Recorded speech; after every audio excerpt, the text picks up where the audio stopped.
નમસ્કાર. TYBS સમાજશાસ્ત્ર વિભાગ paper number 20 ગ્રામીણ સમાજશાસ્ત્ર. તો આ પેપરમાં આપણે લોકો યુનિટ 4 છે તેની ચર્ચા કરી રહ્યા છીએ અને તે યુનિટમાં મેં તમને લોકોને મેં કહ્યું હતું કે આપણે પ્રશ્ન વાઇઝ આ યુનિટ છે તે આખું કરશું, સમજીશું. તો આમાં આપણે લોકોએ જે પહેલો પ્રશ્ન હતો ગ્રામીણ ભારતમાં સ્વાસ્થ્યની સ્થિતિ દર્શાવો તે પ્રશ્ન આપણે લોકોએ કરી લીધો હતો. હવે પછીના આજના આ વિડીયોમાં આપણે લોકો જે આ બીજો પ્રશ્ન છે ગ્રામીણ વિસ્તારમાં જે સ્વાસ્થ્ય કાર્યક્રમ છે તેની ચર્ચા કરો, એટલે કે આ મુદ્દો આપણે લોકો આજે સમજીશું. ગ્રામીણ વિસ્તારમાં સ્વાસ્થ્ય કાર્યક્રમ આ મુદ્દો છે તેની આપણે લોકો આજે વિગતવાર સમજૂતી છે તે આજના વિડીયોમાં મેળવીશું કે ગ્રામીણ વિસ્તાર છે તેમાં સ્વાસ્થ્યનો કાર્યક્રમ છે તે કેવા પ્રકારનો આપણને જોવા મળે છે. તો સૌથી પહેલાં તો આપણે જો આપણે આ જે યુનિટ છે તેમાં કુલ ટોટલ 8 મુદ્દાઓ છે તેની ચર્ચા કરવાની છે. તો એમાંનો પહેલો મુદ્દો હતો તે હતો ભારતમાં સ્વાસ્થ્યની સ્થિતિ, એટલે કે જે ગ્રામીણ ભારત છે તેમાં સ્વાસ્થ્યની સ્થિતિ તમને લોકોને કેવી જોવા મળે છે તેના વિશેની વાત કરી. હવે આજે આપણે જે બીજો મુદ્દો કરીએ છીએ આમાં આપણે મુદ્દા વાઇઝ જાશું, એક મુદ્દો લેતા જાશું અને એની સમજૂતી છે તે મેળવતા જાશું. તો બીજો મુદ્દો છે તે છે ગ્રામીણ વિસ્તારમાં સ્વાસ્થ્ય કાર્યક્રમ. તો ગ્રામીણ વિસ્તાર છે તેમાં સ્વાસ્થ્ય કાર્યક્રમ ની રૂપરેખા આપણને કેવી જોવા મળે છે તેના વિશેની સમજૂતી આપણે આજના આ વિડીયોમાં મેળવવાની છે. તો તેની પૂર્વ ભૂમિકા જોઈએ કે સ્વતંત્ર ભારતમાં વિકાસના અનેક કાર્યક્રમોની જેમ જે સ્વાસ્થ્ય કાર્યક્રમ છે તેના ઉપર પર ભાર મૂકવામાં આવ્યો. પ્રથમ પંચવર્ષીય યોજનામાં સ્વાસ્થ્ય સંબંધિત સર્વેક્ષણ તથા વિકાસ સમિતિની ભલામણોનો સ્વીકાર કરી લેવામાં આવ્યો. ત્યારબાદ સ્વાસ્થ્ય કાર્યક્રમમાં બધા લોકો માટે જરૂરી આધારભૂત ઉપચાર સેવાઓની વ્યવસ્થા ઉપર પણ ભાર મૂકવામાં આવ્યો. એટલે જે સ્વતંત્ર ભારત થયો ત્યાર પછી જે વિકાસે વેગ પકડ્યો એ વિકાસ અને વિકાસને લગતા અનેક કાર્યક્રમો છે તેની સાથે સાથે સ્વાસ્થ્ય કાર્યક્રમ છે તેને પણ આવરી લેવામાં આવ્યું. અને એ સ્વાસ્થ્ય કાર્યક્રમ ગ્રામીણ વિસ્તારમાં કેવા પ્રકારનો જોવા મળે છે તો તેના વિશેની આપણે સમજૂતી મેળવીએ તો સ્વાસ્થ્ય કાર્યક્રમને 3 વર્ગોમાં વિભાજિત કરવામાં આવ્યું. સ્વાસ્થ્ય કાર્યક્રમ છે તેને 3 વર્ગોમાં વિભાજિત કરવામાં આવ્યું. એમાં પહેલું છે સામાન્ય સેવાઓ. તો ગ્રામીણ સમાજ છે તેમાં પ્રાથમિક સ્વાસ્થ્ય સેવાઓ જેમાં બાળ કલ્યાણ, માતૃ કલ્યાણ તથા પરિવાર કલ્યાણ સેવાઓનો સમાવેશ કરવામાં આવે છે અને આ સેવાઓ નિઃશુલ્ક ઉપલબ્ધ કરવાની વ્યવસ્થા પણ છે, જેમાં પ્રાથમિક સ્વાસ્થ્ય કેન્દ્ર અને સમુદાય સ્વાસ્થ્ય કેન્દ્ર આ પ્રકારના સ્વાસ્થ્ય કેન્દ્ર દ્વારા રોગીઓના ઈલાજ માટે પ્રાથમિક સારવારની વ્યવસ્થાનો પણ સમાવેશ કરવામાં આવે છે. દવાખાનાઓમાં રોગીઓના ઈલાજ માટે ઉપચારાત્મક સેવાઓની પણ વ્યવસ્થા આ કાર્યક્રમ હેઠળ કરવામાં આવેલી છે. તો અહીંયા જે પહેલો વર્ગ આવે છે તે આવે છે સામાન્ય સેવાઓ. પછી બીજું આવ્યું માતૃ તથા બાળ સ્વાસ્થ્ય કલ્યાણ, એટલે માતૃ તથા શિશુ કલ્યાણ સેવાઓ. તો માતૃ તથા બાળ સ્વાસ્થ્ય સેવાઓ પ્રદાન કરવાની જવાબદારી આમ તો પરિવાર કલ્યાણ વિભાગની છે, પરંતુ આ સુવિધાઓ સમગ્ર સ્વાસ્થ્ય કાર્યક્રમ અંતર્ગત ગામડાઓ અને શહેરોમાં ઊભી કરવામાં આવી છે.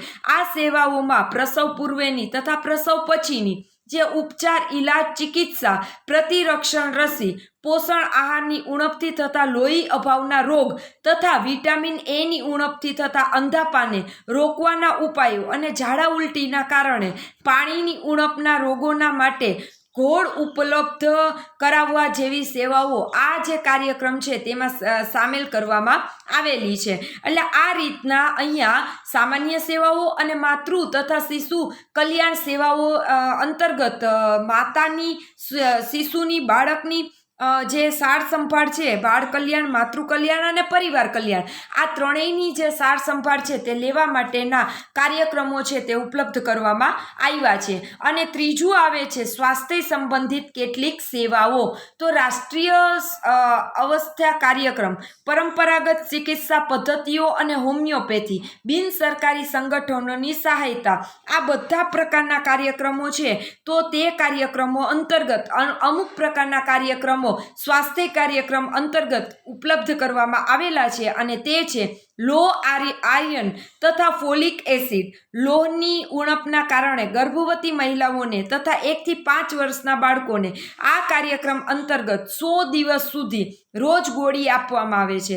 1 થી 5 વર્ષના બાળકોમાં વિટામિન એની ઉણપના શિકાર વધારે બનતા જોવા મળે છે. તેનાથી અંધાપો આવી જાય છે. તેથી બાળકોને દર 6 માસે વિટામિન એની 2 લાખ આંતરરાષ્ટ્રીય યુનિટ આપવામાં આવી રહી છે. તો લો અને આયર્ન તથા ફોલિક એસિડ અંતર્ગત આ જે ગોળીઓ છે તે ઉપલબ્ધ કરવામાં આવી રહી છે. ત્યારબાદ આવે છે જીવન રક્ષક ઘોળ. તો જેને સ્વચ્છ પાણી પીવાનું પાણી મળતું નથી તેઓ ઘણીવાર ઝાડા મરડાનો શિકાર બને છે. એક અનુમાન પ્રમાણે 5 વર્ષથી ઓછી ઉંમરના લગભગ 10 કરોડ બાળકોને તેની આજ દિન સુધીમાં અસર થઈ હતી. ઝાડા મરડા જેવા રોગોમાં થતી પાણીની ઉણપને રોકવા જીવન રક્ષક ઘોળ પીવડાવવાની વિધિ અપનાવવામાં આવી છે. આ માટે માતાઓને ઘોળના ઉપયોગ કરવાની પ્રેરણા પણ આપવામાં આવે છે. આમ ORS ટૂંકું નામ છે. ORS જે પદ્ધતિ છે તે ઉપલબ્ધ કરવામાં આવેલી જોવા મળે છે. ત્યારબાદ આવે છે જે બીજો એક મુદ્દો છે તે આવે છે કે પ્રતિરક્ષા કાર્યક્રમ EPI 1978માં આ કાર્યક્રમનો પ્રારંભ કરવામાં આવ્યો. આ કાર્યક્રમનો હેતુ બધા બાળકો તથા ગર્ભવતી મહિલાઓને રોગ પ્રતિરક્ષક ટીકા લગાવવાનો હતો. શરૂઆતમાં અમુક રાજ્યમાં આ કાર્યક્રમની શરૂઆત કરવામાં આવી. આ કાર્યક્રમની અંદર ડિપ્થેરિયા, કુકર ખાંસ, ટીટન, પોલિયો, ઓરી, ક્ષય જેવા રોગોથી બચવા રસી તથા ઇન્જેક્શન આપવામાં આવે છે. અને સમગ્ર દેશમાં તેને લગતા કાર્યક્રમો પણ યોજવામાં આવી રહ્યા છે. આ રીતના પ્રતિરક્ષા કાર્યક્રમ પણ અમલમાં મૂકવામાં આવેલો જોવા મળે છે. ત્યારબાદ આવે છે ચેપી રોગને નિયંત્રણ કાર્યક્રમ. તો દેશમાં ચેપી રોગથી મૃત્યુ પામતા લોકોની સંખ્યા પણ વધારે છે. શ્વસન તંત્રથી ફેલાતા રોગ, વાયરસથી ફેલાતા રોગથી બચવા અને તેમાં ઘટાડો કરવાના ઉદ્દેશ્ય સાથે રાષ્ટ્રીય સ્તર પર અનેક સ્વાસ્થ્ય કાર્યક્રમો છે તે શરૂ કરીને ચેપી રોગ નિયંત્રણ કાર્યક્રમને વધારે પ્રબળ બનાવવામાં આવી રહ્યું છે.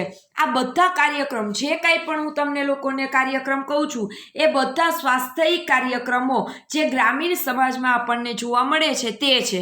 ત્યારબાદ આવે છે મેલેરિયા નાબૂદી કાર્યક્રમ. તો આપણા દેશમાં મેલેરિયા નાબૂદી કાર્યક્રમ વિશ્વનો સૌથી મોટો સ્વાસ્થ્ય કાર્યક્રમ છે. યાદ રાખજો, મેલેરિયા નાબૂદી કાર્યક્રમ વિશ્વનો સૌથી મોટો કાર્યક્રમ છે જે આપણા દેશમાં ચાલી રહ્યો છે. 1977થી ચલાવવામાં આવતી યોજનાની અંદર શરૂઆતમાં આ રોગ ઉપર કાબુ મેળવી લેવામાં આવ્યો હતો, પરંતુ ફરીથી આ રોગની અસરકારકતા છે તે જોવા મળી રહી છે. તેમ છતાં મેલેરિયાને નાબૂદ કરવા માટેના પણ પ્રયત્ન સરકાર દ્વારા હાથ ધરવામાં આવી રહ્યા છે.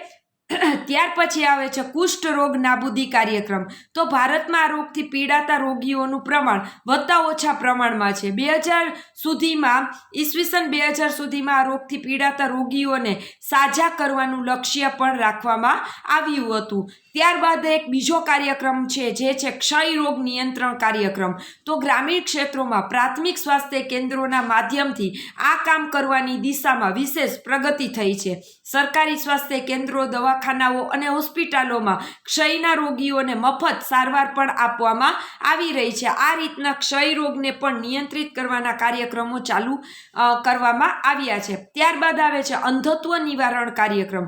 તો 1976થી સમગ્ર દેશમાં રાષ્ટ્રીય અંધત્વ નિયંત્રણ કાર્યક્રમનો પ્રારંભ કરવામાં આવ્યો. આ કાર્યક્રમ દ્વારા વિવિધ જગ્યાએ નિષ્ણાંત ડોક્ટરો દ્વારા કેમ્પો યોજવા, સ્થાનિક જગ્યાએ આંખ માટેના દવાખાનાઓ શરૂ કરવા, આંખની દેખભાળ તથા ઈલાજ માટે લોકોને જાગૃત કરવા, આંખની ખરાબી તથા નેત્ર જ્યોતિ જવાનું મુખ્ય કારણ મોતિયો છે.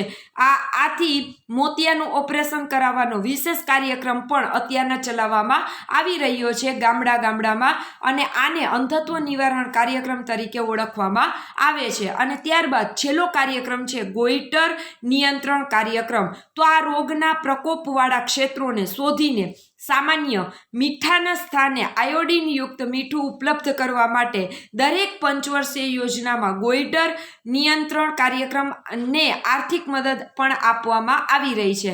આમ જે ગ્રામીણ વિસ્તાર છે તેમાં સ્વાસ્થ્ય કાર્યક્રમો છે તે કાર્યક્રમની જે 3 વર્ગોમાં વિભાજન કરવામાં આવેલું છે એ 3 વર્ગોના વિભાજન અંતર્ગત ઘણા બધા બીજા કાર્યક્રમો છે તે પણ ઉપલબ્ધ કરવામાં આવેલા જોવા મળે છે. ટૂંકમાં વર્તમાન સમયમાં સમગ્ર દેશના નાગરિકોને સ્વાસ્થ્ય સેવાનો લાભ મળે અને તેના દ્વારા સ્વાસ્થ્ય સ્તરને ઊંચું લાવી શકાય તે માટે આ પ્રકારના અનેકવિધ રાષ્ટ્રીય સ્વાસ્થ્ય કાર્યક્રમો છે તે ઘડવામાં આવ્યા છે. તો આ થયા ગ્રામીણ વિસ્તારમાં સ્વાસ્થ્ય કાર્યક્રમો. જે મુદ્દો છે તે તમે લોકો તૈયાર કરી લેજો. ગ્રામીણ વિસ્તારમાં સ્વાસ્થ્ય કાર્યક્રમોની ચર્ચા કરો આ પ્રશ્ન છે તે તમે લખીને તૈયાર કરી લેજો. હવે પછીના વિડીયોમાં આપણે પરિવાર કલ્યાણ કાર્યક્રમની સેવાઓ ના મુદ્દા સાથે મળીશું. પરિવાર કલ્યાણ કાર્યક્રમની સેવાઓ એ મુદ્દા સાથે મળીશું. તો આ મુદ્દો તૈયાર કરી લેજો.